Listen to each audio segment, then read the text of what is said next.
Anything you like to? Clarity आ गई, मतलब पता तो सभी था, हाँ लेकिन एक क्लैरिटी आ जाती है। ओके, हाँ नॉलेज आया तो कुछ क्लैरिटी आया। यस, एक अलग अलग सेक्शंस में जैसे बताते हैं, हाँ फर्स्ट चैप्टर में क्या है उसमें, हाँ 4 पार्ट्स, 4 थीम्स थे जो कवर तो किए। वो जी एक अलग कॉन्सेप्ट, मतलब एग्जैक्टली, हाँ तो जैसे सेकंड चैप्टर में वैसा ही होगा, हाँ जी। तो वो एक अलग तरीके का है। चलिए कुछ न्यू तरीके से जानने को मिला। चलिए अच्छा है। और एक methodical way to understand Gita को हाँ ब्रेक करके पार्ट्स में। हाँ जी, हाँ जी, एक सिस्टमैटिक, एक हाँ, मैथमेटिकल वो नहीं तो इतना सारा एकदम से रीड करें यार समझ में नहीं आता है, लेकिन वो ब्रेक करके जिस तरह से आपने करा है पीपीटी के थ्रू, तो काफी अच्छा प्रोसेस थी। जनरली स्पिरिचुअलिटी ऐसा लगता है ना कि जैसे हमने बचपन में देखा है, तो मैंने देखा अपनी माँ को, ये इस घर पे मत आना, तुम नहाया नहीं है तुमने अभी तक, बाहर रहो। स्पिरिचुअलिटी मतलब कुछ ऐसा लगता है ना, मतलब पता नहीं क्या है ये, समथिंग, हाँ समथिंग फियरफुल थिंग है ना, बट ऐसा है नहीं। हाँ, इसको अगर सिस्टमैटिकली जाने हो तो बहुत ही अच्छा और बहुत ही इजी और बहुत ही प्रैक्टिकल है हमारे लिए। ओके, और कोई? यस प्रदीप, आपका नाम? अमित अरोड़ा। अमित अरोड़ा, ओके। तो लास्ट चैप्टर में जो धृतराष्ट्र का वर्जन था, mindset of mindset of Dhritarashtra, that was so appealing कि वो इतने साल बाद भी चीजें आज की लाइफ से रिलेट करती हैं। हाँ exactly. So this is what is interesting, like ऐसा नहीं है कि ये बहुत पहले जो गीता लिखी गई थी या जो उपदेश दिए गए थे वो आज के लिए रेलेवेंट नहीं, but it is not like somewhere down the line it is connected if you understand, but I feel but इतनी लर्निंग लेने के बाद भी अगर आप लाइफ में चेंजेस ला पाओ then only it makes sense, but I feel though it is very beginning stage, so आने वाले टाइम में और चैप्टर्स थोड़ी माइंड को क्लैरिटी देंगे, so on that process it is quite helpful, and इससे मोटिवेशन बना कि yes it is connecting to our life somewhere down the line. So exactly. You can think of attending further classes in a positive way, and end of all this you can take a call what all you can adopt from it. This is what I have done. Yes, exactly. बहुत सहज है actual में। भगवत गीता जो है वो हमारा life manual है, जीवन जीने का तरीका ही भगवत गीता है। तो एग्जैक्टली, और Bhagavad Gita is like a medicine. ये जैसे अंदर जा रहा है ना तो काम करेगा ही करेगा, डोंट वरी। हो सकता है हम कई बार अप्लाई करेंगे, कई बार हम फेल हो जाएंगे, लेकिन ये मेडिसिन है, ये करेगा ही करेगा काम। एक छोटा सा सवाल दिमाग में आया। हाँ संजय को दिव्य दृष्टि मिली जी, उसको टीवी राइट्स मिल गए, पता चलता था कुरुक्षेत्र में क्या हो रहा है। हाँ जी, हाँ जी। धृतराष्ट्र ने क्यों नहीं ली? उसको टीवी राइट्स क्यों नहीं मिले? उसको टीवी राइट्स क्यों नहीं मिले? तो उसने दिया नहीं था, ही रिफ्यूज्ड, संजय को दे दीजिए, मुझे मत दीजिए, ऐसा मुझे याद आ रहा है। एक्चुअली संजय जो थे वो व्यासदेव के शिष्य हैं। हाँ, व्यासदेव जिन्होंने सारे वेदों की रचना की, लिखी है, जिन्होंने रिकॉर्ड किया। पहले क्या होता था ना, श्रुति सिस्टम था, बोला जाता था और सामने वाला उसको एज इट इज एक्सेप्ट कर लेता था, उसको याद रहता था। उसके बाद क्या हुआ कि कलयुग जैसे जैसे अब स्टार्ट होने वाला था, तो कलयुग का एक पहला ही ये लक्षण है, मंद, बहुत जो होती है मेमोरी होती है वो बहुत ही लो होता है, लोग याद नहीं रख सकते चीजों को। हम तो कल क्या खाए थे वो भी हमें याद नहीं रहता। तो ये हमारे लिए वेद व्यास ने क्या किया, सारे चीजों को रिटन फॉर्म में कर दिया, डॉक्यूमेंटेड, है ना। तो उनके शिष्य थे संजय, तो वेद व्यास ने उनको एज अ बून दिया था कि आप कहीं और की चीजों को देख सकते हो, इवन वहां के लोग क्या सोच रहे हैं, क्या बातें हो रही है, सब सुन सकते हो। धृतराष्ट्र नहीं दिया था ये, उनके शिष्य नहीं थे ना, वो तो अलग। धृतराष्ट्र ने कहा मुझे नहीं चाहिए, आप संजय को दे दीजिए, ऐसा मैंने सुना। अच्छा, ऐसा तो कहीं मैंने सुना नहीं, ये मेरे को पता है कि कैसे उनको मिला था। तो संजय को व्यास देवी के पास मिला था। Okay, thank you so much. इससे पता चलता है कि आप लोगों ने काफी अच्छे से सुना है। तो पहले चैप्टर के एंड में हमने क्या देखा कि अर्जुन जो है Arjun who is very skilled person, है ना, अर्जुन को कहा जाता है गांडीवधारी Arjun, Gandiva, he is a very famous personality. और अर्जुन का एक वो था कि अगर उसने किसी ने उसे कह दिया कि मेरा गांडीव रख दो, या उसके हाथ से किसी ने ले लिया, तो उसका एक वो था कि मैं उसको वहीं पर मार दूंगा इमीडिएटली। जैसे अभी क्रिकेटर्स होते हैं, है ना, उनका बैट बहुत फेमस हो जाता है कई बार कि अरे इस बैट से विराट कोहली ने बैटिंग किया था तो सारे लोग इस बैट को यूज करेंगे, है ना। तो उसी तरीके से उनका Gandiva is a very famous personality. Indra, lord Shiva भी उनका लोहा मानते थे कि हाँ मतलब ये कोई पर्सनैलिटी है। तो लास्ट में he lost all his composer, है ना, he lost all his knowledge, और उसने अपना गांडीव खुद से ही नीचे रख दिया और वो बैठ गए कि मैं फाइट नहीं कर सकता। यहां पर चैप्टर 1 जो था वो एंड हो गया था, जो हमने ओवरव्यू, जो आप लोगों को पता होगा, है ना। तो ये चैप्टर 2 है। तो इसका नाम है content of Bhagavad Gita summarise, मतलब भगवत गीता का सार। सेकेंड चैप्टर में गीता का सार है। जनरली लोग कहते हैं संसार में कि अरे हमको गीता का सार पता है, गीता क्या पढ़ाते हैं आप, वी नो गीता, हाँ, कर्म करो फल की चिंता मत करो, यही गीता का सार है। हमारा कर्म ही हमारा भगवान है। तो टेररिस्ट भी कर्म करता है, उसका भी वही भगवान है। हर कर्म अगर पूजा है तो पूजा ही कर्म है। खैर इसको बाद में समझेंगे। तो इसका नाम है इस चैप्टर का content of Gita summarise, Gita का सार। तो ये चैप्टर का नाम क्यों है इसको थोड़ा जान लेते हैं। जैसे कि कभी कहीं कोई इंसिडेंट होता है ना, तो कई बार हम क्या करते हैं, उस इंसिडेंट को बहुत शॉर्ट में बता देते हैं। जैसे क्या हो कि किसी को न्यूज से पहले बुलेटिन्स आते हैं, है ना, जस्ट 1 सेकंड में बता दिया। तो उसी तरीके से भगवान ने क्या किया, जैसे वो अपना कंपोजन सारा लॉस्ट कर चुके थे, ही वांट नॉलेज, तो भगवान ने एक शॉट में पूरा गीता सुना दिया। इसी चैप्टर में उन्होंने सारा गीता सुना दिया। Thank you so much, Hare Krishna. हाँ, तो लेकिन फिर अर्जुन बोले वो रुको भैया, इतना फास्ट समझ में नहीं आया, क्या क्या बता दिए।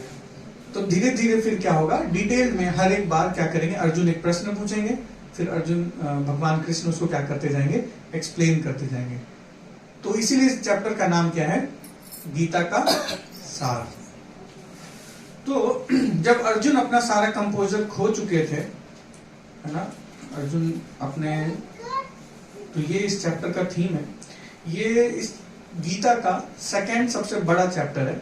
इसमें टोटल 72 वर्स हैं। सबसे बड़ा चैप्टर, सबसे आखिरी चैप्टर है चैप्टर 18, और ये सेकंड सबसे बड़ा चैप्टर है जो आपको मिलेगा। इसमें 72 श्लोक है केवल 72 श्लोक है ना। और आज कई सारे प्रश्नों के आपको उत्तर मिलने वाले अपने लाइफ के। कितने लोगों को गुस्सा आता है? सबको आता है, नहीं कॉमन है। आज आपको आंसर मिलेगा कि क्यों गुस्सा आता है। जानना चाहते हैं? तो ये सब आंसर मिलेगा आपको। तो अभी हमने देखा कि अर्जुन जो है वो अपना गांडीव छोड़ चुके हैं। He lost all his hope, although he having all the skills, but he lose his will. Skills होते हुए भी ही लूज हिज विल पावर। आप देखो आज के टाइम में इसकी बहुत बड़ी कमी है सोसाइटी में, है ना।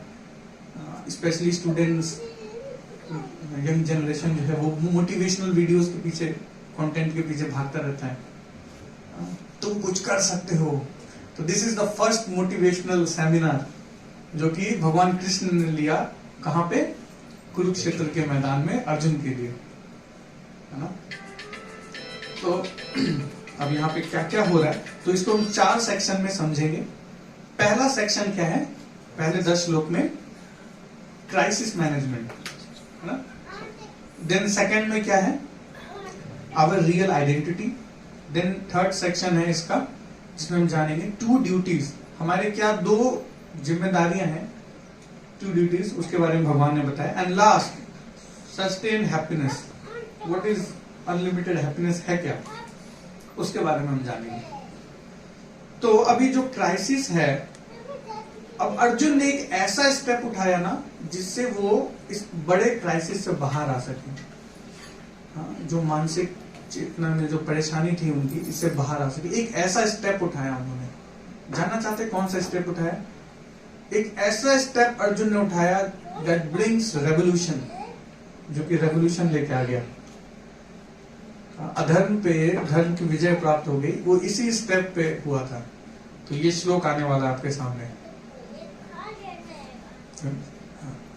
आ गया 2.7। तो 2.7 श्लोक है। कार्पण्य दोषो उपहत स्वभाव प्रेक्षामि त्वां धर्म सम्मूढ़ चेता यत् श्रेयस्यानिश्चितं ब्रूहि तन्मे शेषस्तेऽहं साधिमां त्वां प्रपन्नम्। अर्जुन ने क्या किया? अर्जुन ने क्या कहा? कोई पढ़ना चाहे इसके ट्रांसलेशन का आपने से? Now I am confused about my duty and have lost all composure because of miserly weakness. In this condition, I am asking you to tell me for certain what is the best for me. Now I am your disciple and a soul surrendered unto you. Please instruct me. हाँ, सो अर्जुन ने क्या किया? भगवान कृष्ण के सामने surrender किया। हाँ, उन्होंने भगवान कृष्ण की शरण ली। अर्जुन बोल रहे हैं कि नाउ आई एम कंफ्यूज। वो कन्फेशन कर रहे हैं सबसे पहले कि अब मैं कंफ्यूज हूं। मतलब व्यक्ति जो है पहले अपनी बीमारी को एक्सेप्ट कर रहा है कि मेरे अंदर प्रॉब्लम है क्या। Now I am fully confuse, मैं अपनी ड्यूटीज को भूल चुका हूं because of my miserly weakness. और अब मैं क्या कर रहा हूं? I am a soul surrender unto you. और जो मेरे लिए श्रेष्ठकर है, यत् श्रेयस्यान, जो मेरे लिए श्रेष्ठ है वो आप बताइए। जनरली हम भगवान के पास जाते हैं, हम बोलते हैं कि देखो भगवान, हमको पता है कि हमारा क्या श्रेष्ठ है, हमको तो गाड़ी ही चाहिए, काली वाली लैम्बोर्गिनी, उससे नीचे तो नहीं चलेगा। भगवान बोल रहे कि देखो यार बहुत खर्चा आएगा तुम्हारा, जीवन मेंटेनेंस में निकल जाएगा। वो तो नहीं, आप मुरली बजाइए, हमें तो लैम्बोर्गिनी ही चाहिए, उससे नीचे काम नहीं चले। क्योंकि शर्मा जी के पास भी वही है, तो हमारे पास भी होने चाहिए। आप में से कोई शर्मा जी तो नहीं है ना? बुरा मत मानिएगा। अच्छी बात, तारीफ हो रही है शर्मा जी की।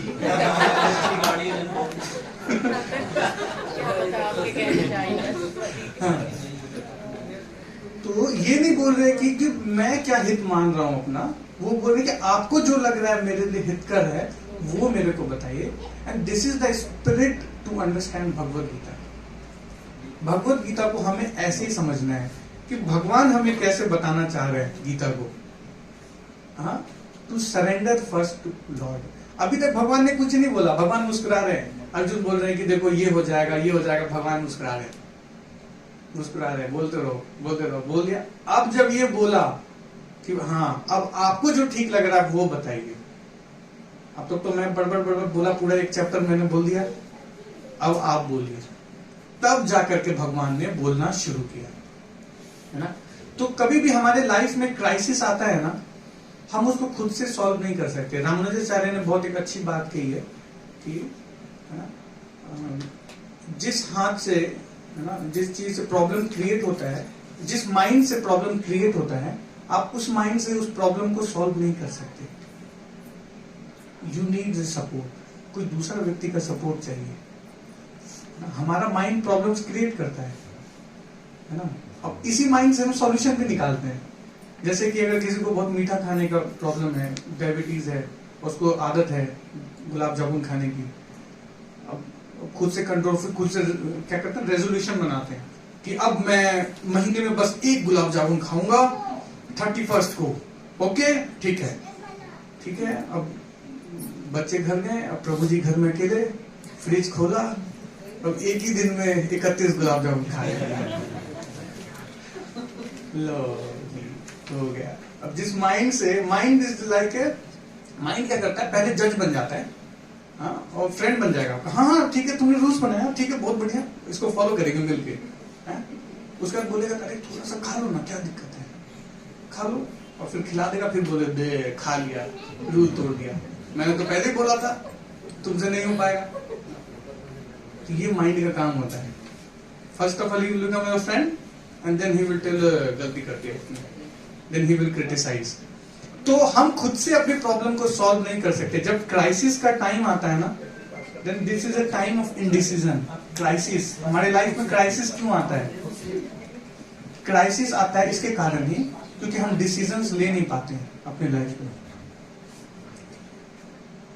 क्राइसिस का मेन कारण होता है कि हम व्यक्ति डिसीजन नहीं ले पाता है अपने आप लाइफ में। आप देखेंगे कोई भी प्रॉब्लम है ना, हस्बैंड वाइफ के बीच में प्रॉब्लम है, तो क्यों है? वो उनका मत कुछ और है, दूसरे का मत कुछ और है। इसीलिए आप देखो न्यूक्लियर फैमिलीज हो गई हैं, है ना। अब धीरे धीरे इलेक्ट्रॉन प्रोटॉन फैमिलीज हो गई है। इलेक्ट्रॉन अलग रहता है, प्रोटॉन अलग रहता है, बीच में न्यूक्लियस कहीं घूमता रहता है। कभी इलेक्ट्रॉन के पास, कभी प्रोटॉन के पास। This is the situation. तो इंडिसीजन के कारण क्या होता है? It creates crisis. और इसका सॉल्यूशन कहाँ पे है? सरेंडर, है ना। ठीक है, क्लियर है ना? सरेंडर। जब तक कोई व्यक्ति सरेंडर नहीं करेगा ना, जब तक कोई व्यक्ति डॉक्टर के पास जाके ये नहीं बोलेगा ना कि मेरी ये प्रॉब्लम है, प्लीज इसको ठीक कीजिए, है ना, तब तक उसका प्रॉब्लम सॉल्व नहीं हो जाएगा। हम कैसे पेशेंट से, पता है, हम डॉक्टर के पास जाते हैं और डॉक्टर को ही बोलते हैं देखो मेरा ना ये मेडिसिन खाने से ठीक हो जाएगा, ठीक है डॉक्टर? तो डॉक्टर क्या बोल रहे? ठीक है भैया, जो तुमको ठीक लग रहा है करो। तो हम ऐसे ही करते हैं। हम भगवान के पास जाते हैं और भगवान को बोलते हैं देखो भगवान दिला दो प्लीज, ये गाड़ी दिला दोगे ना तो मेरा लाइफ में बहुत खुशियां आ जाएंगी, ठीक है? दे देते हैं पर्चा भगवान को, नारियल लेके जाते हैं बढ़िया सा प्लेट में सजा के, थोड़ा बस लिस्ट निकालते हैं। उसके बाद देखो भगवान अभी क्या क्या चाहिए मेरे को, प्रमोशन नहीं हुआ बहुत दिन से, प्रमोशन करा दीजिए। हाँ, और घर का EMI बहुत दिन से भर रहा हूँ, खत्म ही नहीं हो रहा, कुछ करो इसका। हाँ, बेटे का जॉब नहीं लग रहा, शादी नहीं हो रही, ये नहीं हो रहा, वो नहीं हो रहा। तो हम खुद से ही क्या करते हैं? अपने डॉक्टर बन जाते हैं। लेकिन क्राइसिस के टाइम में क्या करना चाहिए व्यक्ति को? He must surrender. जो अर्जुन ने किया, अर्जुन के पास सब कुछ था, अर्जुन वाज ए स्टार, लेकिन अर्जुन ने क्या किया? सरेंडर किया। क्राइसिस के टाइम वाइफ को सरेंडर कर देना। किसको? वाइफ। ये भी इम्पोर्टेंट है किसको सरेंडर करना है। हाँ एग्जैक्टली, वाइफ बिल्कुल कहाँ सरेंडर करना है बहुत इंपॉर्टेंट है। कई बार तो क्राइसिस के टाइम में सरेंडर करना ही पड़ता है, कोई उपाय नहीं होता, लेकिन सही व्यक्ति के पास सरेंडर करना जो है वो बहुत जरूरी है ना। तो वन लूजेस, तो ये लाइफ लेसन है, one loses the ability to discriminate between right and wrong due to attachments ना। तो अर्जुन जो थे बिकॉज ऑफ बॉडली अटैचमेंट, वो उनका कर्तव्य वो भूल गए थे कि उनका कर्तव्य क्या है। Although he is a scholar person, सब कुछ था उनके पास, लेकिन वो क्या कर गए? अपना एक्चुअल कर्तव्य भूल गए बिकॉज ऑफ अटैचमेंट। और अटैचमेंट व्यक्ति को क्या करता है? देखो, अटैचमेंट मेक्स पावरफुल पावरलेस। आपके पास सारा पावर हो सकता है, but if you are attached to wrong things that will make you powerless. आप देखो बड़े बड़े IAS ऑफिसर, उनका कितना सपना होता है, बहुत मेहनत करते हैं, बड़े बड़े IAS ऑफिसर बनते हैं ना, और हनी ट्रैप में पकड़े जाते हैं। एक छोटे से चीज से आप गलत चीज से अटैच हो गए तो एक बड़ा सा बड़ा व्यक्ति क्या हो सकता है? गिर सकता है ना। ऐसे कई सारे एग्जाम्पल्स हैं, वो अपने लाइफ में बहुत बड़े पर्सनालिटी रहे हैं, लेकिन कोई छोटी सी चीज से अटैच होकर के अपना सब कुछ गवा बैठे गलत आदतों के कारण। आप देखो आजकल हमारा यूथ है, कई सारे गलत हैबिट्स के कारण बहुत प्रॉब्लम्स झेल रहा है। और तो सारा कुछ है, सारे रिसोर्सेज हैं, सब कुछ है, बट अटैचमेंट्स, अगर रॉन्ग अटैचमेंट्स हैं तो वो व्यक्ति को क्या बना देता है? पावरलेस।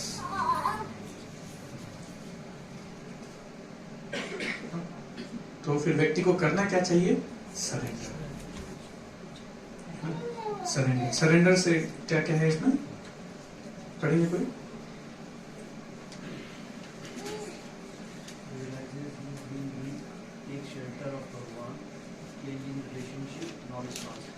हाँ, realize he is being weak, सबसे पहला चीज सरेंडर में व्यक्ति को क्या करना चाहिए, अपना गलती, अपना प्रॉब्लम एक्सेप्ट करना चाहिए। फर्स्ट ऑफ ऑल, लेट मैं बीमार हूं, ये एक्सेप्ट करना चाहिए, है ना। देन टेक शेल्टर ऑफ भगवान। उसके बाद व्यक्ति को कहां शेल्टर लेना चाहिए, भगवान के पास, क्योंकि भगवान जो है वो परमानेंट सॉल्यूशन मिलेगा आपको भगवान के पास। कैसा सॉल्यूशन मिलेगा आपको, परमानेंट सॉल्यूशन, है ना। And then comes change in relationship. अब जैसे ही सरेंडर हुआ तो अर्जुन और कृष्ण, पहले कैसा फ्रेंडशिप था, रिलेशनशिप उनका फ्रेंडली रिलेशनशिप था, अर्जुन और कृष्ण दे आर फ्रेंड्स। अभी क्या हो गया, उनका रिलेशनशिप जो है चेंज हो गया, गुरु शिष्य का, यस। तब जाकर के नॉलेज ट्रांसफर हुआ, मतलब आपको गुरु एक्सेप्ट करना पड़ेगा। जब कोई व्यक्ति गुरु एक्सेप्ट करता है, अपने आप को नीचे मानेगा, है ना, तब जाकर के तो ऊपर से नीचे फ्लो करता है ना। ओके, तो व्हाट इज भगवान, भगवान के बारे में है, supreme source of everything that exist, supreme proprietor, supreme controller, supreme enjoyer. At difficult decisions making situation consult perfect authority, जो गौरव ने बोला अभी ना, we have to approach a right authority. Generally क्या होता है, जब कोई व्यक्ति वीक होता है ना, तो फिर क्या करता है उसको, उस टाइम में जनरली उस टाइम में वो सहारा ढूंढता है और ऐसे सहारों की तरफ बढ़ जाता है जो कि सही डायरेक्शन नहीं दिखा पाते। अनफॉर्चुनेटली आजकल सोसाइटी में ऐसा ही माहौल है। There so called gurus available, बहुत सारे गुरु अवेलेबल है ना, जिनके पास लोग जाते हैं शेल्टर लेने के लिए, लेकिन गलत शेल्टर मिल जाता है। तो we have to consult a right authority. अब कैसे ढूंढेंगे, ये आगे चर्चा होगा, है ना। तो सबसे पहला चीज जानना बहुत जरूरी है कि भगवान की डेफिनेशन क्या है। You know, India is a god manufacturing country, आप जानते हैं इंडिया में भगवान बनाने की फैक्ट्री है। हर गली मोहल्ले में एक भगवान मिल जाएगा आपको, जो बोलता है कि कल रात को मेरे को सपने में आए भगवान, उन्होंने बोला कि तुम ही भगवान हो, तो वो बन के बैठ गया भगवान। तो एक्चुअल में शास्त्र बताते क्या है कि एक्चुअल में कौन भगवान कहलाने के योग्य है, किसको भगवान मानना चाहिए, है ना। तो इसके बारे में जानते हैं लोग। तो जिनके पास ये 6 क्वालिटीज हैं ना, उस व्यक्ति को कोई व्यक्ति भगवान कह सकता है। 6 क्वालिटीज एक साथ प्रेजेंट हो एक ही व्यक्ति में। ये पराशर मुनि ने ये डेफिनेशन दिया था, मैंने नहीं दिया ये डेफिनेशन। पराशर मुनि की ये डेफिनेशन है कि जिनके पास ये 6 क्वालिटीज हैं, ऐसे व्यक्ति को कोई भी भगवान मान सकते हो। पता है, इसमें से कोई एक क्वालिटी ना थोड़ा सा भी किसी में प्रेजेंट होता है, he become a famous personality. आप देख लो क्या क्या है इसमें, फेम है, ब्यूटी है, स्ट्रेंथ है ना, थोड़ा बॉडी बन गया, दारा सिंह फेमस हो जाता है तुरंत, थोड़ा नॉलेज हो गया, एपीजे अब्दुल कलाम तुरंत फेमस। अब सोचो, ये सारी क्वालिटीज अगर एक साथ किसी व्यक्ति में प्रेजेंट हो, तो सबसे पहला क्वालिटी है ब्यूटी ना। तो ब्यूटी के मामले में भगवान कृष्ण जो है वो सबसे आगे है ना। इसमें भगवान का नाम है एक मदन मोहन, है ना। एक बार मदन यानी क्यूपिड, उनको घमंड हो गया था अपने पे कि मैं ना किसी को भी हिला सकता हूँ। ब्रह्मा को हिला दिया, शिव जी को हिला दिया, देवी देवताओं को हिला दिया, सबको हिलाते फिर रहा हूँ। तो नारद मुनि उससे मिल गए, बोला और क्या बात है, बोला अरे क्या बताएं, हमारा जो बाण है वो कहीं चुकता ही नहीं है। बोला अच्छा, बोला जाइए थोड़ा गोलोक में कृष्ण बैठे हैं तो उनपे बाण चला के आइए। बोला ठीक है, इसमें क्या है, वो तो ऑलरेडी गोपियों के साथ इधर उधर करता रहता है, तो उसको तो बहुत आसान है गायब करना। तो गया और बैठ गया पेड़ पे, और जैसे उसने निशाना लगाया, भगवान ने उसकी तरफ एक ग्लैंस देखा और इतने सुंदर भगवान के नयन जैसे उन्हें देखे, वो फेंट हो गया, वहीं पे फेंट होके गिर गया। तब से भगवान का नाम पड़ गया मदन मोहन, मतलब भगवान ने मदन को भी मोह लिया, है ना। जो सबको अट्रैक्ट करता है उसको ही अट्रैक्ट कर लिया। तो भगवान का ब्यूटी जो है वो सबसे ज्यादा है। स्ट्रेंथ, भगवान का स्ट्रेंथ जो है वो सबसे ज्यादा है ना? भगवान ने गोवर्धन को क्या किया, अपनी उंगली पे उठा लिया, 7 दिनों तक खड़े रह लेके, है ना। जो व्यक्ति अपना वो भगवान बोलता है ना, उसको एक छोटा पत्थर दे दो, लो भाई थोड़ा लेके खड़े रहो तो 2-4 दिन तक, 2 घंटे भी नहीं खड़े रह सकते, है ना। तो भगवान का स्ट्रेंथ जो है वो सबसे ज्यादा है। और भगवान का नॉलेज सबसे जो नॉलेज है वो हाई क्लास नॉलेज है ना। देखो ये भगवत गीता है, हाँ, इस भगवत गीता को 5000 साल पहले बोला भगवान कृष्ण ने। आज तक इसमें कोई अमेंडमेंट नहीं आया है। आपने कभी ऐसा नहीं सुना होगा, अच्छा ठीक है लेटेस्ट वर्जन आया है, वो कृष्ण ने थोड़ा गलत बोल दिया था श्लोक, अभी हमने अमेंड करके नया श्लोक निकाला है, लेटेस्ट श्लोक का। कभी नहीं, कोई मिस्टेक नहीं है। और आज भी उतना ही पॉपुलर है 5000 साल के बाद भी।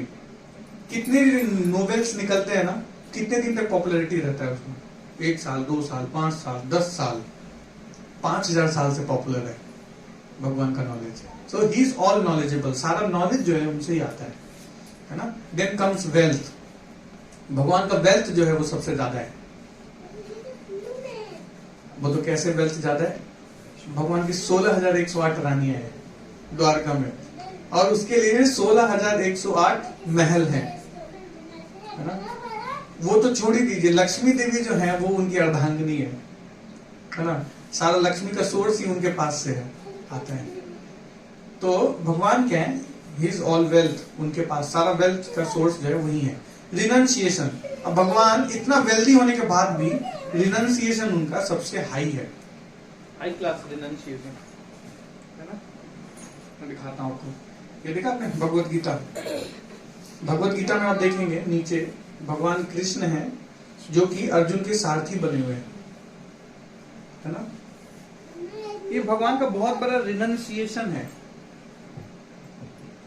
कैसे, एक इतना वेल्दी पर्सनैलिटी, वो क्या बना हुआ है, ड्राइवर बना हुआ है, चैरियट ड्राइवर अर्जुन का, तीनों लोगों का मालिक, चैरियट ड्राइवर। हम अपने ड्राइवर का ड्राइवर बन पाएंगे 1 घंटे के लिए? क्या प्रभु जी, बोला जाए कि ड्राइवर का ड्राइवर बनना है आपको, पॉसिबल नहीं है। और चैरियट ड्राइवर कैसा ड्राइवर, जब वॉर होता है ना तो आप किसी को बोल के नहीं बोल सकते कि अरे कृष्ण भाई थोड़ा राइट ले लो, उधर मारना है, थोड़ा लेफ्ट ले लो, उधर गोली चलाना है। नहीं, वॉर में क्या होता है, पांव से धक्का दिया जाता है। अगर राइट लेना है तो शोल्डर के राइट में मारा जाता है। तो क्या रथी क्या करता है, घुमाता है रथ को। तो 18 दिन तक अर्जुन की लात खाते रहे भगवान कृष्ण रणभूमि पे। ये भगवान का क्या है, वैराग्य है। इतना वेल्दी पर्सन होने के बाद में is so renunciate. And then fame, भगवान क्या है, ऑल फेमस। भगवान कुछ भी करते हैं उसके लिए फेमस है। भगवान माखन चुराए तो भगवान फेमस। वो तो छोड़ दीजिए, जो उनके चोरी का गुणगान करता है वो भी फेमस हो जाता है। माखन चुराए तो फेमस है ही, जो उनके चोरी का गुणगान करता है वो भी फेमस है। उनका चोरी का गुणगान करके लोगों ने करोड़ों के मकान बना लिए। हाँ, सच बता रहा हूँ। मैया मोरी मैं नहीं माखन खायो, गा गा के लोगों ने मकान बना लिए बड़े बड़े। अगर हम और आप चोरी करें और कोई गुणगान करे तो वो तो जेल जाएगा, हम भी जाएंगे। तो ये सिर्फ भगवान के केस में ही पॉसिबल है ना। तो ये 6 क्वालिटीज जिनके पास एक साथ अवेलेबल है, वो पर्सन को क्या कह सकते हैं आप, भगवान कह सकते हैं। इसे आप देखेंगे गीता में अर्जुन को बोला कि अर्जुना उवाचा, धृतराष्ट्र को बोला धृतराष्ट्र उवाचा, लेकिन जहां कृष्ण आए तो वहां कहीं नहीं लिखा कि श्री कृष्ण उवाचा। हर जगह क्या लिखा है, श्री भगवान उवाचा। क्योंकि भगवान कृष्ण कौन है, he is the supreme personality of God है। क्योंकि उनमें ये 6 क्वालिटीज अवेलेबल है। नाउ कम्स हमारी आइडेंटिटी पे, जो सेकंड पार्ट है उसकी ओर आते हैं।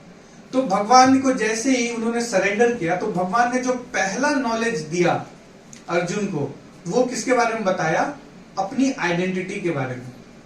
The first knowledge, what is our real identity, हमारा रियल आइडेंटिटी है क्या, सबसे पहला ज्ञान जो भगवान ने दिया। अब बोलेंगे प्रभु जी यही क्यों बताया, सबसे पहले कुछ भी बता सकते थे।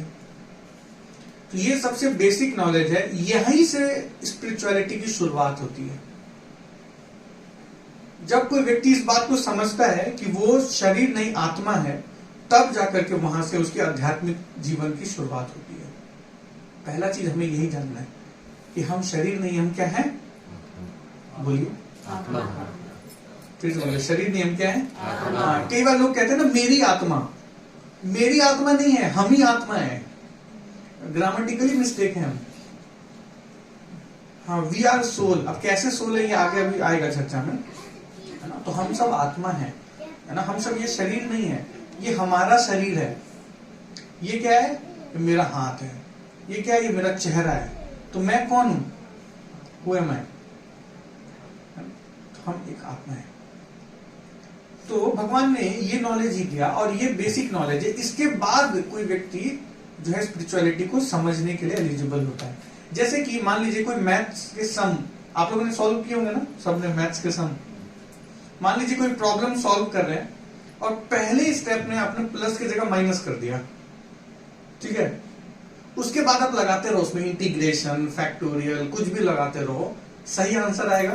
कितना खतरनाक से खतरनाक ऑपरेशन कर लो उसके ऊपर, आपने सिर्फ पहला में एक गलती किया है, प्लस की जगह माइनस कर दिया है, सही आंसर आएगा? कभी भी पॉसिबल नहीं है।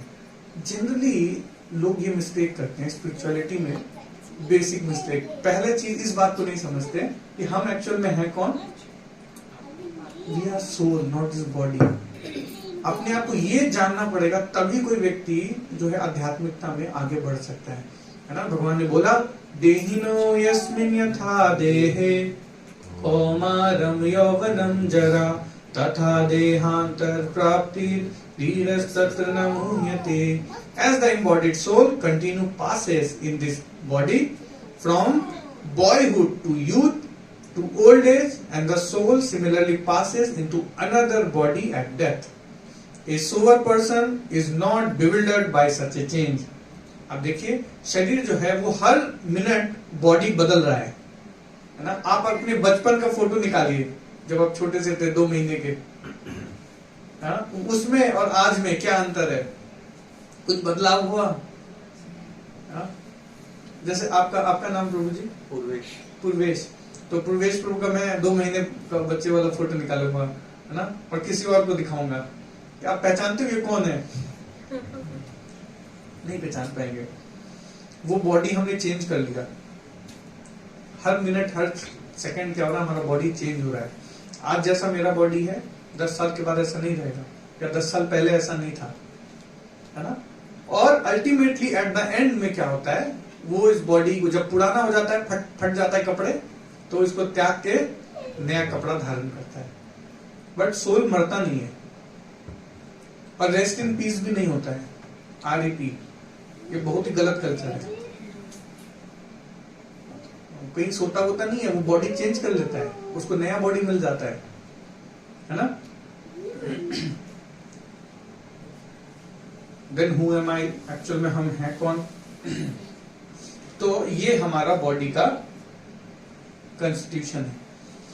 तो सबसे बाहरी का जो हार्डवेयर दिख रहा है आपको, इसको कहते हैं ग्रॉस बॉडी। जैसे ये फोन है, बाहर से दिख रहा है आप लोगों को, बढ़िया कवर लगा हुआ है, स्क्रीन है, इसको कहते हैं ग्रॉस बॉडी, मोबाइल का ग्रॉस बॉडी, है ना। उसके बाद आता है सटल बॉडी। सटल बॉडी में क्या होता है? माइंड, इंटेलिजेंस एंड ईगो, ये 3 चीजें रहती है।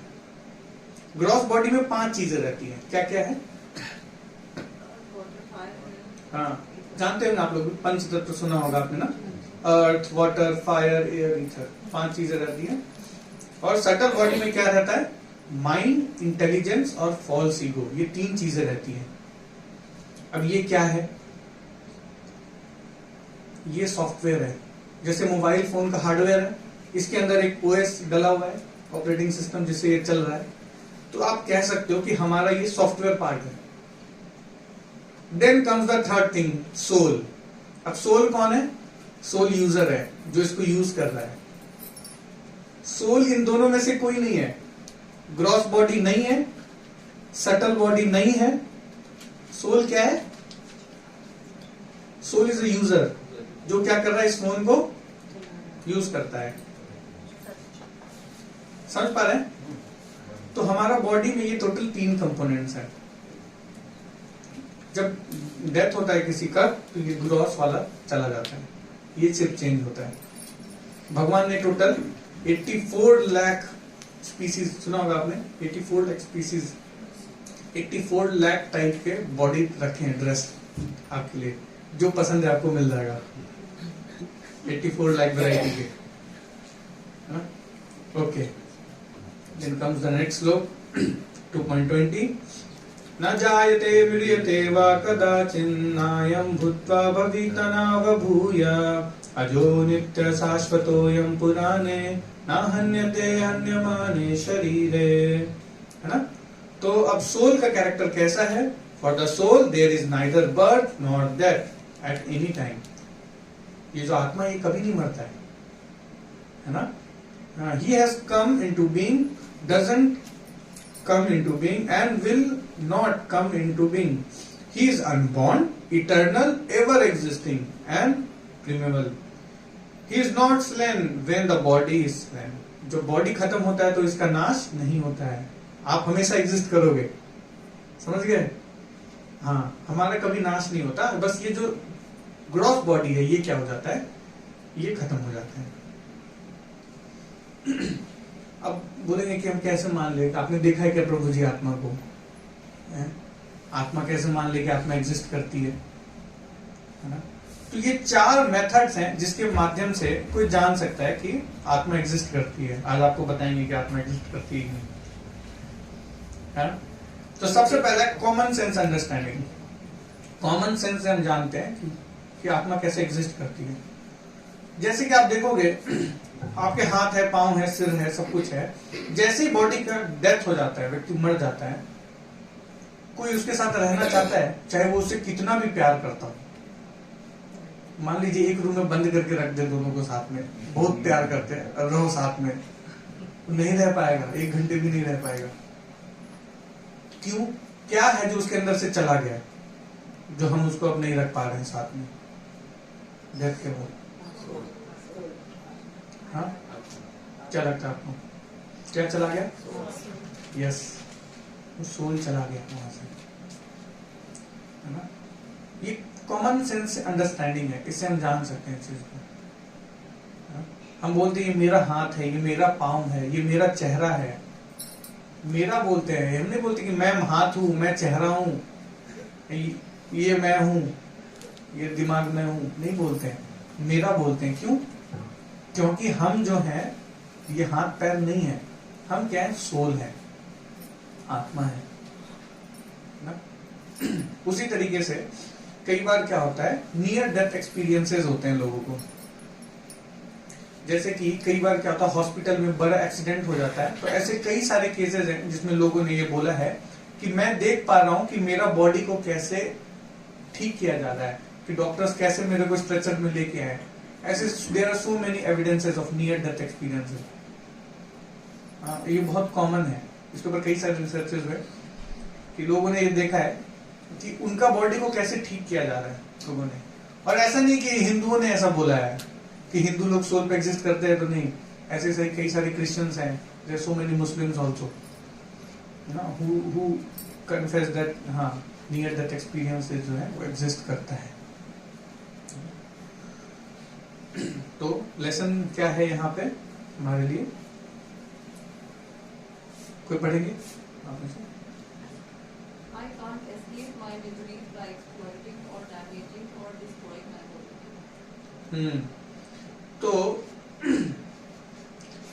तो ये है कि ये जो शरीर है ना, ये शरीर डिस्ट्रॉय हो जाता है, लेकिन इस संसार के जो कष्ट है ना, इससे हम इस शरीर के माध्यम से निकल नहीं सकते। जब तक कोई व्यक्ति स्पिरिचुअलिटी जो रियल सॉल्यूशन है उसको नहीं अपनाएगा ना, तब तक इस भौतिक संसार के कष्टों से नहीं निकल पाएगा, क्योंकि ये बॉडी टेम्पररी है ना। ओके, तो अभी हमने जो देखा वो सोल के ऊपर में चर्चा है ये ना। Near body experiences, out of body experiences, past life memories. आपने ऐसे कई डॉक्यूमेंट्रीज देखी होंगी, या नहीं देखी तो मैं कभी दिखाऊंगा आपको। There are so many people जो बताते हैं कि मेरा पास्ट लाइफ में ऐसे ऐसे हुआ, और वो सच में एग्जिस्ट करता है। ऐसे कई सारे केसेस हैं।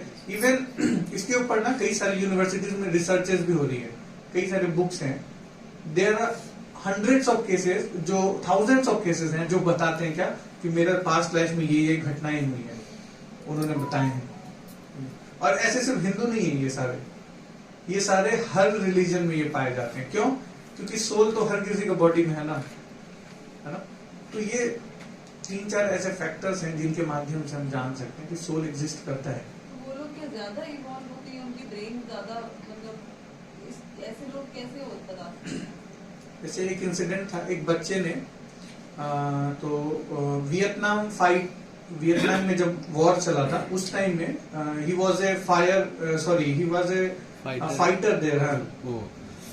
पायलट था फाइटर वो। Plane pilot. हाँ, फाइटर प्लेन का पायलट था। तो उसने वो फाइट करते हुए उसका प्लेन क्रैश हो गया था, उसका डेथ हो गया था वहां पे। तो उसके बाद एक दूसरे जगह में एक बच्चे का जन्म हुआ और वो बचपन से ही ना प्लेन से बहुत अट्रैक्टेड था। वो प्लेन चलाता था और जैसे जैसे वो थोड़ा बड़ा हुआ उसने बताया कि ऐसे मेरा एक प्लेन था, मैं उसका ये था और वहां पे मेरे ये फ्रेंड्स हैं, उसके नाम बताए उसने अपने फ्रेंड्स के, ये मेरे बॉस थे, ये मेरे फ्रेंड्स थे। और जब वो लोग वहां लेके गए उनको और सारे लोग मिले उनसे, और उसने वो बता रहा है कि ये ऐसा मेरा प्लेन था, ये कॉकपिट है। वो छोटा बच्चा है, उसको सब पता है, वो उस प्लेन की इंजीनियरिंग पूरी पता है उसको। कैसे? क्योंकि व्यक्ति एक्चुअल में सोल है, पास्ट मेमोरीज रह जाती हैं किसी किसी की, कभी कभी रह जाता है, लेकिन भगवान जनरली पास्ट मेमोरीज हमारी हमें रहने नहीं देते हैं।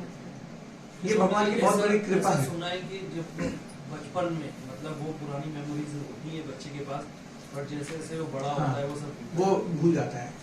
कारण है इसका, भगवान नहीं चाहते ना। देखो, व्यक्ति जो है वो इस संसार में आया ही है एंजॉय करने के लिए, एंजॉय, खुश रहना चाहता है। पुरानी चीजें याद रहेंगी तो कभी खुश नहीं रह पाएगा। अब हो सकता है कि पिछले जन्म में ह्यूमन ना हो, कुछ और भी हो सकता है ना, कुछ अच्छा हो तो हाँ, अच्छा भी हो सकता है, लेकिन जरूरी नहीं है ना। फिर तो रहनी चाहिए ना मेमोरी, मजा आएगा।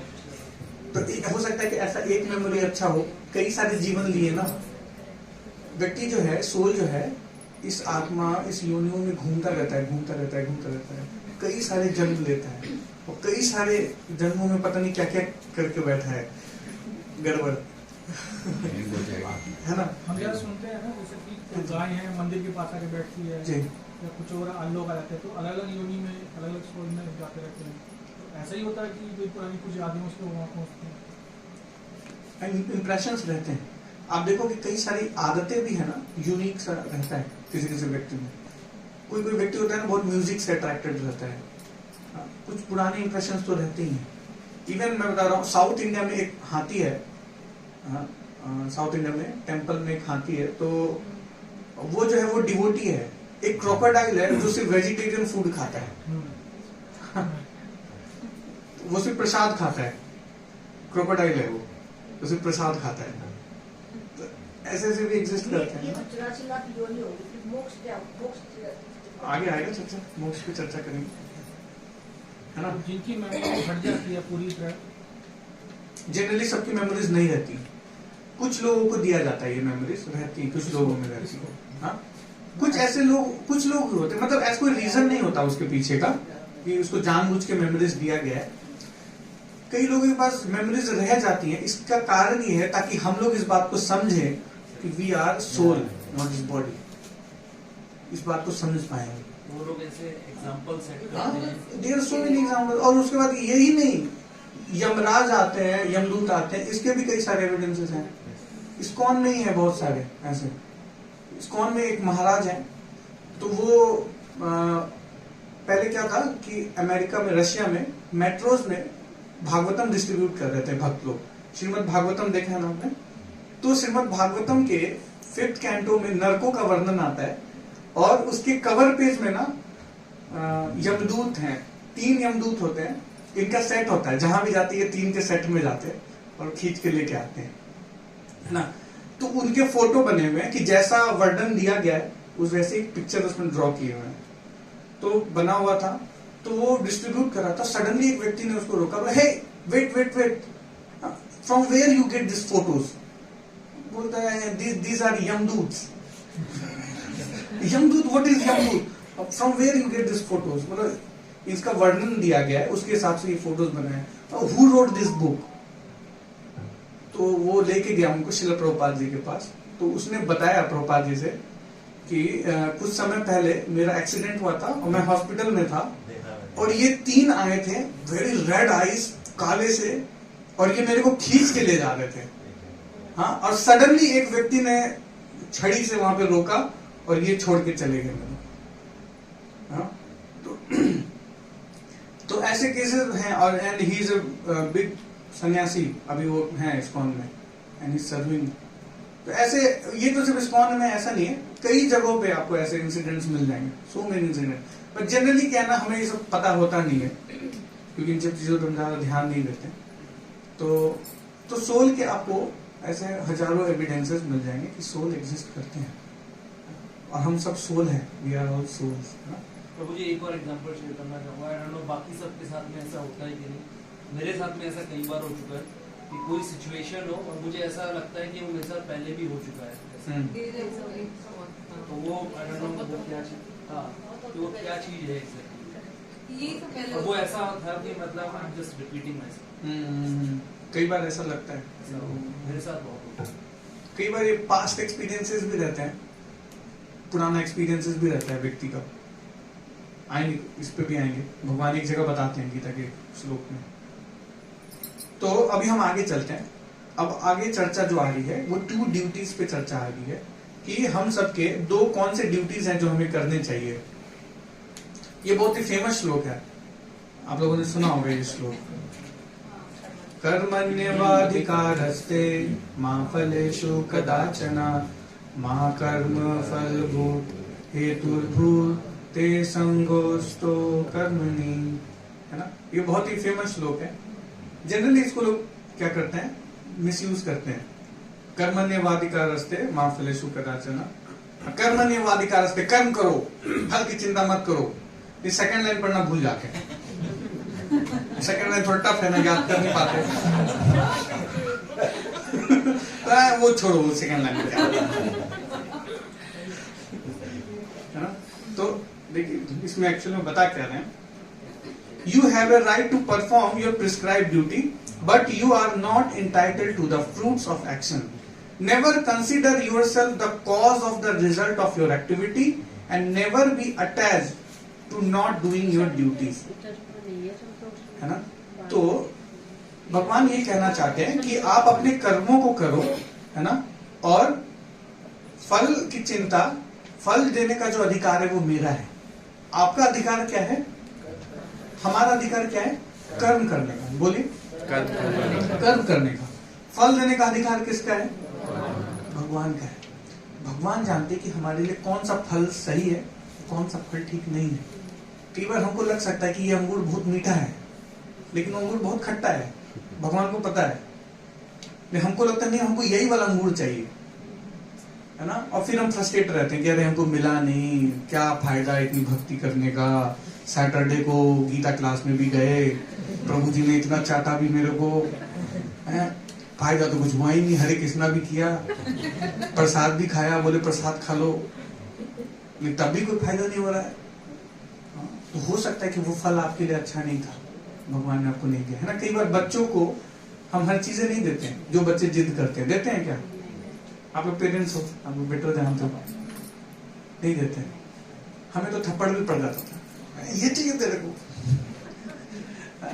तो भगवान आपको वही चीजें देंगे जो हमारे लिए सुटेबल रहता है ना। तो कर्म करना क्या है, हमारे हाथ में। फल देना किसके हाथ में, भगवान के हाथ में। और भगवान बोल भी रहे हैं क्या, अपने आप को कर्ता मत मानिए। हाँ, जो मैं कर, आई एम द डूअर, ये मेंटेलिटी हमें क्या करना पड़ेगा, गिव अप करना पड़ेगा। फ्रस्ट्रेशन का सबसे बड़ा कारण ही है, हम अपने आप को डूअर मानते हैं। I am the doer, I am the controller, है ना।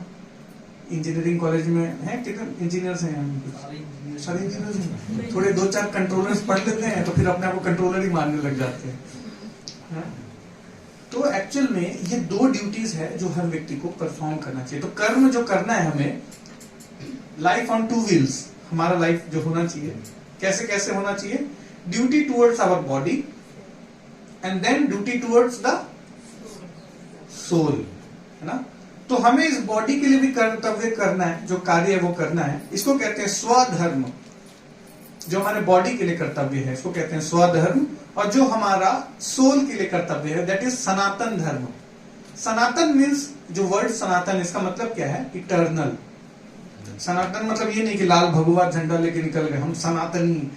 वो कोई सनातनी नहीं, वो तनातनी है वो। कुछ नहीं होता वो, सनातनी नहीं है वो। जो लड़ाई झगड़ा करते हैं। सनातन मीन्स इटर्नल, जो हमारा शाश्वत है। जो सोल क्या है? He is eternal. तो हमारा सनातन धर्म क्या है और स्वधर्म क्या है, इन दोनों को टेक केयर करना बहुत जरूरी है। हमारा दोनों चक्का चलना चाहिए लाइफ का।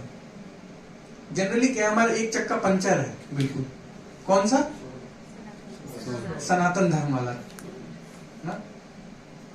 उसकी जगह हमने नकली चक्का फिट कर रखा है, भगवा झंडा पता नहीं क्या क्या ले लेके निकलते रहते लोग। तो वो गलत है एक्चुअल में। और सारा टाइम जो हम पूरा 100% टाइम देते हैं स्वधर्म के ऊपर, तो हमें दोनों धर्म का ध्यान रखना है ना। जैसे कि एक व्यक्ति था, इसने क्या किया, बहुत अच्छा पिंजरा खरीद के लाया, सोने का पिंजरा, और उसमें तोते को रखा। लेकिन तोते को बिल्कुल खाना नहीं देता था, और क्या करता था, पिंजरा की सफाई करता रहता था। पिंजरा को बहुत साफ सुथरा टिप टॉप रखता था। तो एंड में क्या हुआ, तोता बोला हरे कृष्णा, हम चले भगवत धाम। हाँ, तो वो बेचारा भगवत धाम चला गया। तो हमारे साथ भी कंडीशन है। हम क्या करते हैं, केज, ये जो पिंजरा है ना, जो ग्लॉस है बॉडी, क्या है, पिंजरा है, इसको चमकाते रहते हैं। Fair and lovely, fair and handsome, पता नहीं कौन कौन सा सम, सब करके चमकाते रहते हैं बॉडी। हाँ, अरे बॉडी इतना ज्यादा कॉन्शियस हो जाता है व्यक्ति ना कि सब भूल जाता है इसके लिए। अभी एक हमारे क्लास में डिवोटी आते हैं, तो वो शादी में गए थे। तो शादी के आने के बाद वो बहुत परेशान था, उसने मेरे को कॉल किया, तो प्रभु जी मैं आज एक शादी अटेंड किया प्रभु जी। शादियों में फोटोग्राफी इतना ज्यादा इंग्रॉस था, मेरे को लगा कि फोटोग्राफी सेशन हो रहा है, उसमें बीच में कहीं थोड़ा शादी भी हो जा रहा है। लोग सोच रहे कि थोड़ा शादी भी कर ही लेते, फोटोग्राफी हो गया। और जो उसमें जो दुल्हन थी ना, शी वॉज क्राइंग, वो बैठी हुई थी। एक होता है ना वो क्या सेज जैसा, जो मतलब क्या लगता है वो स्टेज लगता है, उसमें बैठी हुई थी हस्बैंड के साथ, और शी वॉज क्राइंग। तो सारे लोग उसको देख के बहुत इमोशनल हो रहे थे कि oh so much she has love for her father and mother. तो उस व्यक्ति ने बोला मेरे से कि मैं उसको समझाने गया कि चलो उसको थोड़ा मतलब हौसला देते हैं कि ऐसा कोई बात नहीं है, ठीक हो जाएगा सब। हाँ, घर जाओगी, चेंज होता है, सबके साथ होता है ऐसा। तो उसके पास गया, तो उसने बोला मत रो, कोई बात नहीं, तुम्हारे पेरेंट्स ज्यादा दूर नहीं है, बात कर लेना फोन पे, मिलने आ जाना। अरे नहीं, क्यों रो रही है, मेरा मेकअप खराब हो गया है। जो मेकअप आर्टिस्ट आया था उसने ठीक से मेकअप नहीं किया। एक्चुअली क्या हुआ ना, उसने कुछ हाई कॉस्ट वाले मेकअप आर्टिस्ट को बुलाया था, उसने मेकअप किया, और कुछ लो कॉस्ट वाले मेकअप आर्टिस्ट आए थे जिन्होंने बाकियों का मेकअप किया था। तो उसने बोल दिया कि तो आपका मेकअप तो इससे भी बेकार लग रहा है कुछ लोगों को। अब ये बात उसको इतना हर्ट हो गया, she started crying, और जाते वक्त बिल्कुल नहीं रोई।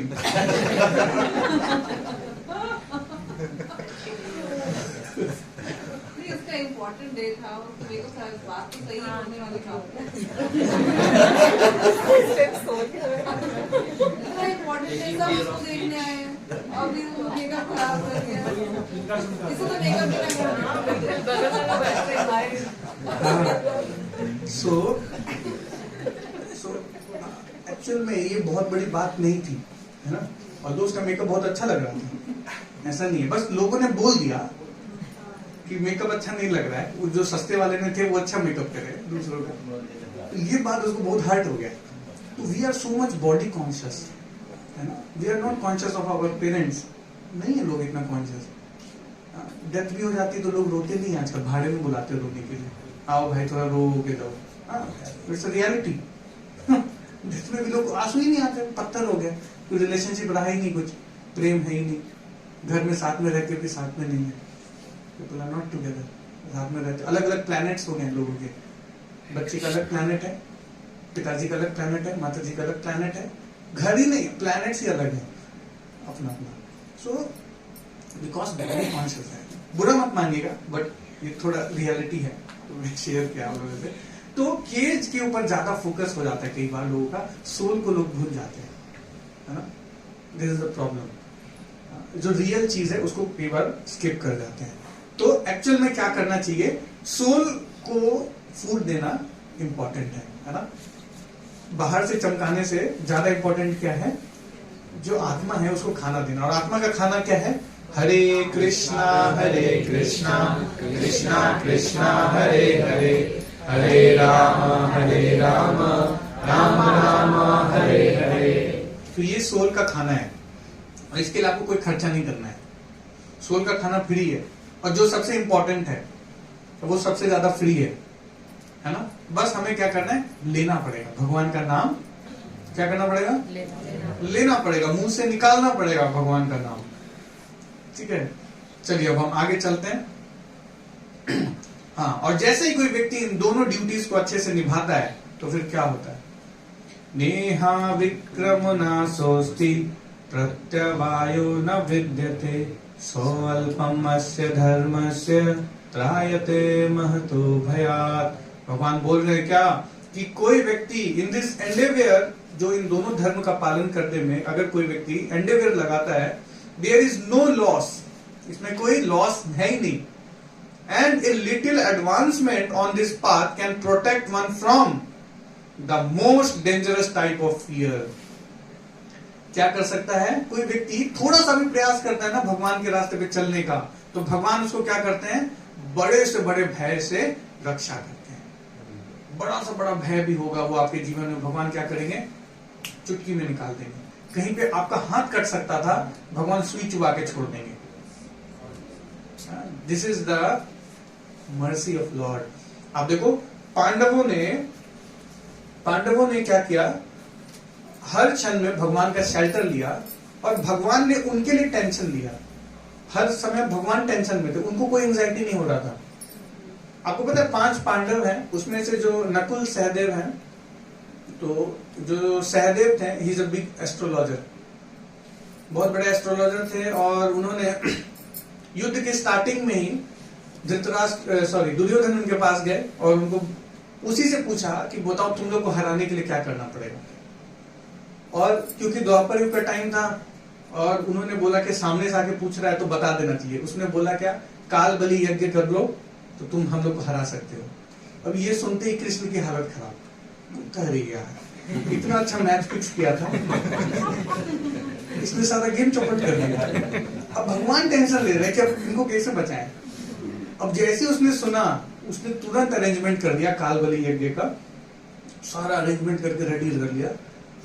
अब ये यज्ञ होने वाला था। अब जैसे कृष्ण को पता चला, उसने एक दिन पहले ये यज्ञ करवाया, एक दिन पहले सारा अरेंजमेंट कर दिया।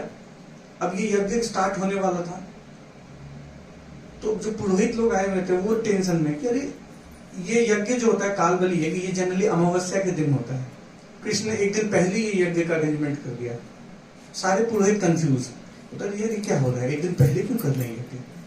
बोला अरे boss is always right, boss बोल रहे तो कर दो, क्या दिक्कत है। यज्ञ चल रहा था, 2 व्यक्ति बहुत कंफ्यूज थे इसमें। कौन जानते हैं, सूर्य और चंद्र। दोनों ऊपर से सोच रहे हैं कि अरे प्रभु जी कैलेंडर के हिसाब से तो कल अमावस्या है, ये आज काल बलि यज्ञ क्यों कर रहे हैं कृष्ण। तो दोनों कंफ्यूज होके उतरे नीचे, भगवान के पास हाथ जोड़ के खड़े हुए कि प्रभु ये क्या कर रहे हैं, प्रभु कल होना चाहिए ना यज्ञ। बोले नहीं, आज ही यज्ञ होगा और ये यज्ञ पूर्ण भी होगा।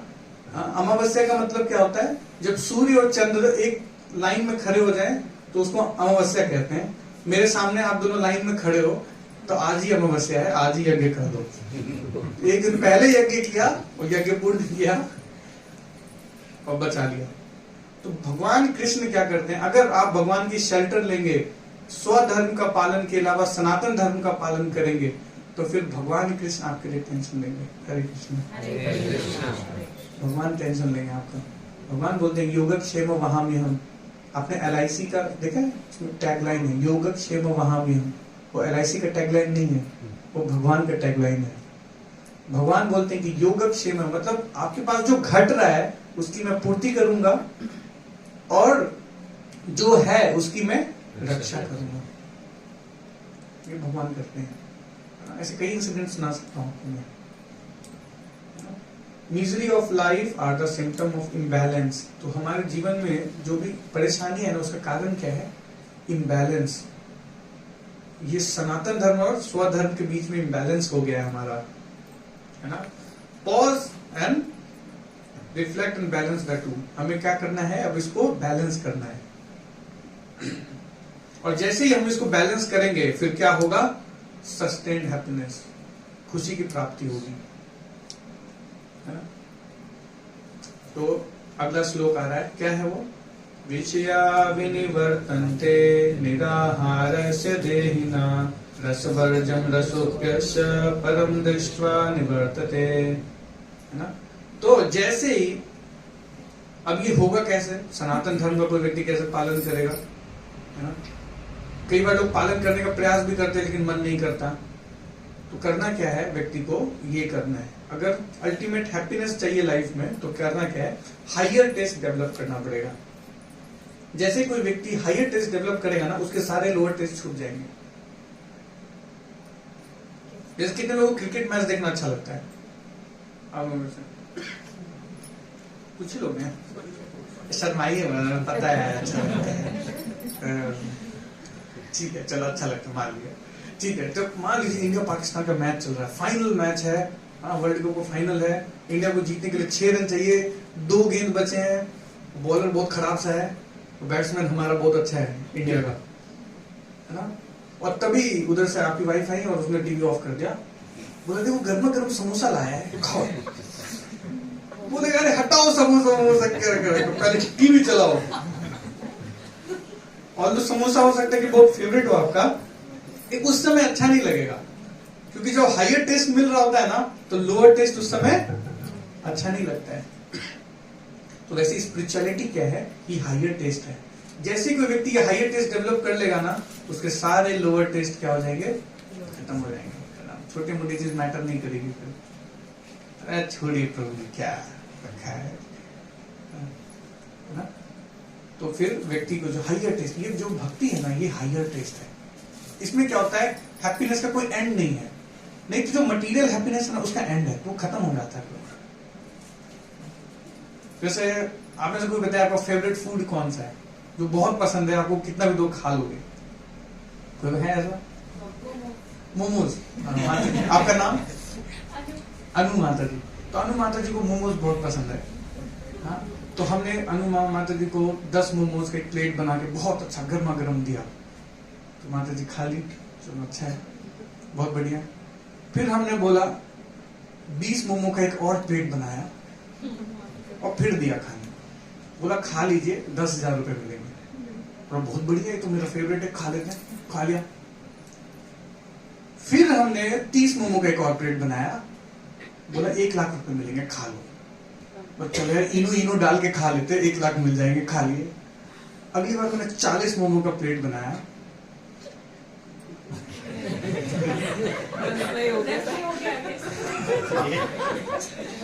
अरे करोड़ों रुपए भी दे दोगे प्रभु जी, नहीं चाहिए। ये मटेरियल हैप्पीनेस ना एंड है इसका, ये शुरू होता है और इसका तुरंत खत्म हो जाता है। लेकिन स्पिरिचुअल ब्लिस ऐसा है ना, आप कितना भी लेते रहो, लूटते रहो, लूटते रहो, इसका कोई एंड नहीं है। देखो वही एक हरे कृष्ण महामंत्र है, इतने सालों से लोग गा रहे हैं, कभी किसी ने ये नहीं बोला कि प्रभु जी पुराना हो गया, थोड़ा ओल्ड फैशन हो गया, थोड़ा नया वाला लाओ कुछ, कुछ एकदम बढ़िया सा तड़कता भड़कता। कोई तड़कता भड़कता नहीं है, वही हरे कृष्ण महामंत्र। हरे कृष्णा कृष्णा कृष्णा हरे हरे, हरे राम राम राम हरे हरे। इसी में आनंद आ रहा है सबको, कोई चेंज करने की जरूरत नहीं। क्यों? ये अनलिमिटेड ब्लिस है, इसका कोई एंड है ही नहीं, है ना। If one perform the 2 duties with determination and enthusiasm, then one will be happy in this life and in the next also. क्योंकि नेक्स्ट लाइफ तो मिलना तय है। जो लोग कहते हैं ना जिंदगी नहीं मिलेगी दोबारा, बबुआ जिंदगी जरूर मिलेगी दोबारा। और बहुत पीटोगे अगर इस बार अच्छे कर्म नहीं किए तो बहुत पिटाई होगी दूसरे वाले में, है ना। तो ये भ्रम में ना रहे, है ना। तो अच्छे जैसे कोई व्यक्ति अपने सनातन धर्म को अच्छे से निभाएगा तो फिर क्या हो जाएगा, उसका ये लाइफ तो बहुत अच्छा होगा ही, आने वाला लाइफ भी बहुत अच्छा हो जाएगा। श्रील प्रभुपाद से एक बार एक मीडिया वाले ने पूछा इंग्लैंड में कि प्रभुपाद जस्ट इमेजिन कि at the end of the life you come to know that Krishna doesn't exist, है ना, तो आप क्या करोगे? बोला कोई बात नहीं, इतना अच्छा खा रहे हैं, इतना अच्छा घूम रहे हैं, हाँ, और हरे कृष्णा कर रहे हैं, नाच रहे हैं, गा रहे हैं, और क्या चाहिए लाइफ में। But at the end of the life अगर आपको पता चले कि कृष्णा एग्जिस्ट करते हैं तो क्या करोगे? है ना। सो एक्सपीरियंसिंग हायर टेस्ट, तो इस हायर टेस्ट को एक्सपीरियंस करना है हम लोगों को, ना? तो हमारे लाइफ में जो मिसिंग लिंक है हायर टेस्ट का, वो क्या है? मिस है ये भगवत गीता है। भगवत गीता को आप जोड़ लीजिए, हायर टेस्ट का आपको मिल जाएगा कोटा। तो अब हम आते हैं जो मैंने बोला था स्टार्टिंग में, कितने लोगों को गुस्सा आता है, तो गुस्सा का मैकेनिज्म आपको समझाएंगे आज। भगवान ने गीता में बताया है गुस्सा का मैकेनिज्म। देखिए क्या है, ध्यायतो विषयान् पुंसान् संगस्तेषु उपजायते संगा संजायते काम काम क्रोधो विजायते। क्रोध जो है ना वो एंड प्रोडक्ट है। कई बार लोग बोलते हैं ना प्रभु जी गुस्सा कंट्रोल नहीं हो रहा, एंगर मैनेजमेंट, एंगर को आप मैनेज नहीं कर सकते। एंगर जो है ना वो एंड प्रोडक्ट है, उससे पहले की चीजों को आपको मैनेज करना पड़ेगा, तब जाकर के एंगर मैनेज होगा। कैसे मैनेज होगा? ध्यायतो। तो ये प्रॉब्लम स्टार्ट कहां से हो सकती है? ध्यायतो मतलब मेडिटेशन। पहला चीज क्या है बोलिए? मेडिटेशन।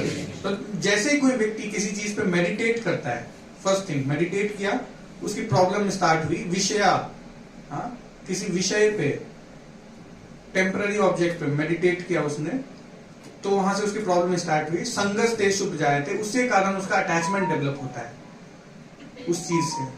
जैसे कि मैंने गुलाब जामुन को देखा, गर्मा गर्म हॉट गुलाब जामुन, वहां देखा, अब उस पर मेडिटेशन होना स्टार्ट हो गया। क्या गर्म गुलाब जामुन था, क्या उससे धुआं निकल रहा था, क्या खुशबू थी।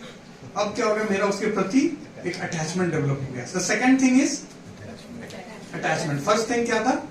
Meditation, then some second comes attachment. संगस तेज उपजायते संगा संजायते कामा। अब इससे अटैचमेंट से क्या डेवलप होता है? कामा मतलब डिजायर। काम मतलब सिर्फ लस्ट नहीं होता, काम मतलब होता है एनी काइंड ऑफ डिजायर। तो उससे क्या उत्पन्न होता है फिर?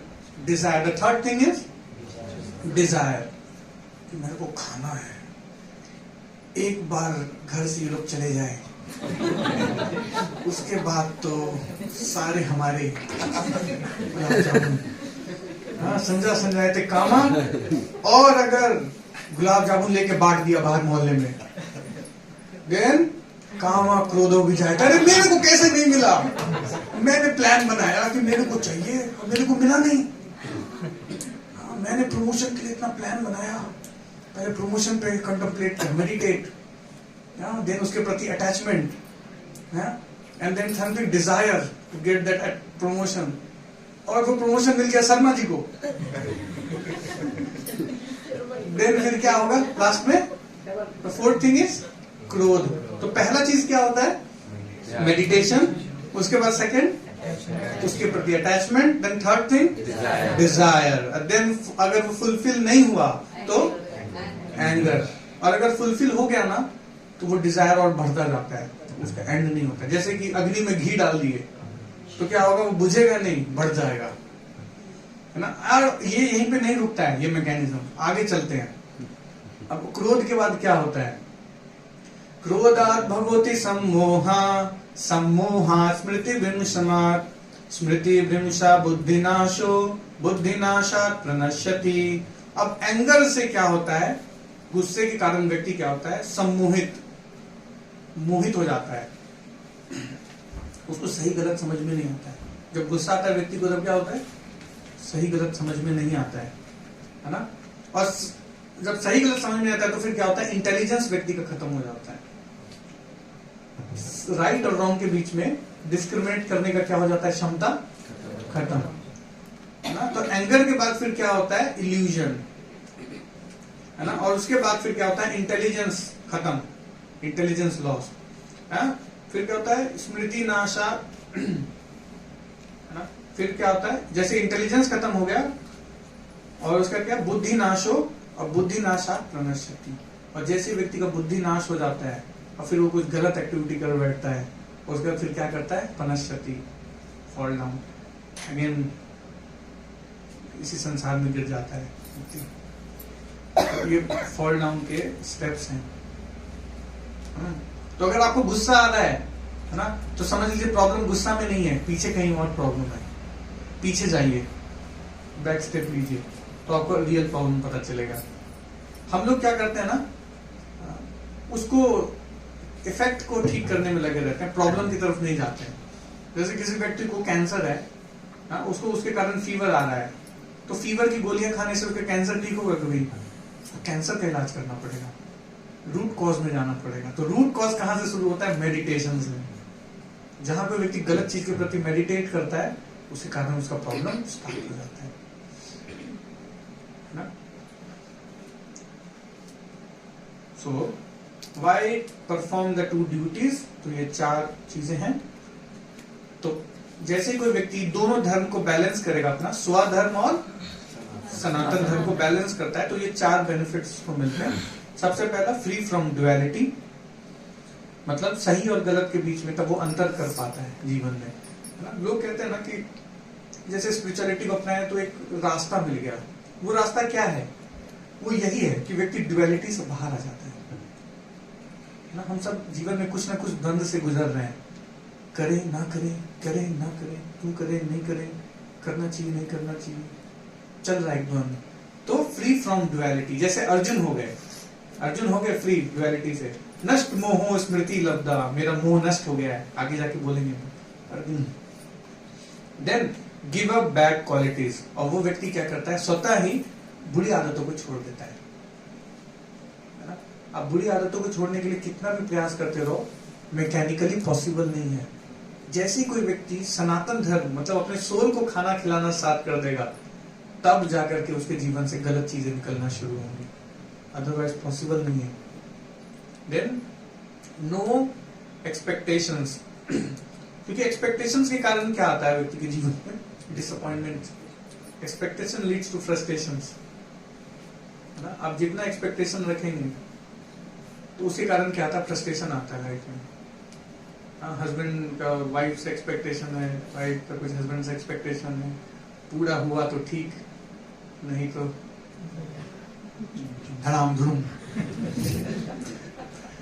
जनरली पूरा नहीं हो पाता। एक्सपेक्टेशंस का भी कोई अंत नहीं है, कोई अंत नहीं है।